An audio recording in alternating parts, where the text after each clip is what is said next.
Eccoci qua, intanto cari amici, riprendiamo qua la diretta della Fiera di Padova 2019 da questa sfumatura di Alfa Romeo Duetto che poi riprenderemo. E niente Gio, Sì, abbiamo, salve a tutti. abbiamo questa bellissima Mustang, Sì, ecco volevo qua, farvi vedere questa. Ford Mustang, Esatto.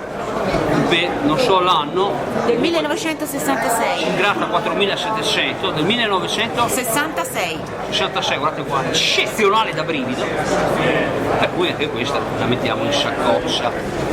Eccola qua, bellissima Ford Mustang, spettacolo, bellissimo, la capiamo, Esatto. Sì, insomma, è un po' impegnativa, francamente fra questa e quella duetto accanto. Io prendere la duetto, ma anche questa di gran no, ma diciamo che io la porto a casa un po' per gli appassionati, insomma, ci sono Certo, quelli che amano questi dettagli. Io sono più un alfista, ecco, più che una fordista. Ecco qua, bellissima macchina. Sì, senza dubbio. Le sue rifiniture.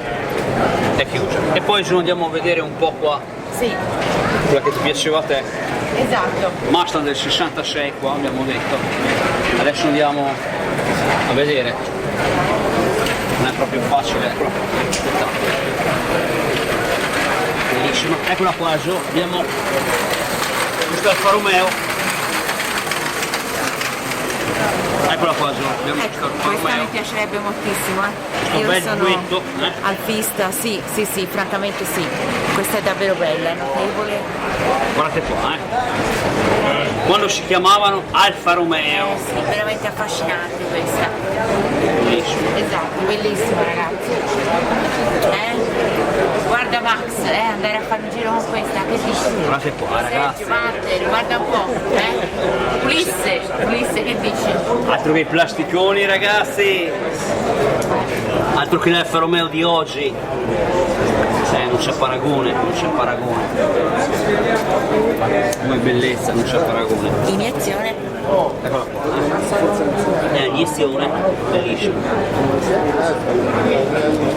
E niente, poi qua abbiamo per concludere un altro Alfa Romeo, giusto? Sì. Tutto questo poi Eccoci qua, cari amici, guardate qua. Fai vedere l'anno, 2006. Sì. Eccola qua, guarda mo l'anno. Alfa Romeo, abbiamo detto. Sì, del 62. Del 62, ragazzi guardate qua, in mezzo alla gente, si porta a casa grassa di auto storica. Questa Giulia Spider. Eccola qua, questa bella Giulia Spider del 66, anche questa, a casa. 62. 62? Bella. Eccoci qua ragazzi, con questo vi saluto, costa solo 69.000 euro. Soltanto, sì. Guardate qua, bellissima comunque. Fantastica. Portate anche a casa anche questa in mezzo alla gente. Vai lì Gio, fai un saluto qua, guardate qua la Gio. In mezzo alla gente, nel casino totale. Gio, dai, ci sei? Guardatela lì. Ciao a tutti ragazzi. Ciao. because I'm not 9.000 euro, ciao a tutti, spettacolo.